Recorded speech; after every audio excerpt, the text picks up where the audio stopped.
Ang sarap pala nitong donuts na gawa sa saging na saba. Akalain mo pwede pala yon? Interesado ka bang malaman kung paano ito gawin? Well, panoorin mo tong video hanggang dulo. Maglaga muna tayo ng half kilo ng hinog na saging na saba. After ilang minutes, check natin kung malambot na ang mga saging. Ayan, kapag malambot na, pwede na tong hanguin.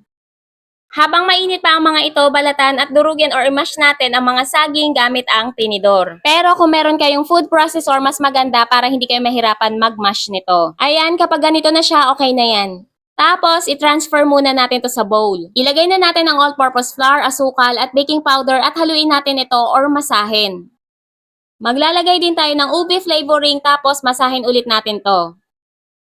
After natin masahin, nilagay na natin ang powdered milk. Kaya natin to hinuling nilagay kasi masyado itong nakakalapot sa mixture. Mahirapan tayo magmasa. So ayan, kapag namasa na natin ng mabuti tulad nito, okay na yan. Magpahid tayo ng oil pati dito sa scooper para hindi dumikit ang dough. Kuha lang tayo ng 1/8 cup ng dough tapos bilugin muna natin to, saka natin butasan sa gitna.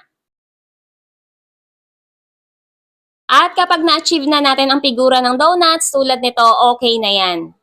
Rituhin lang natin to sa mainit na mantika until maluto.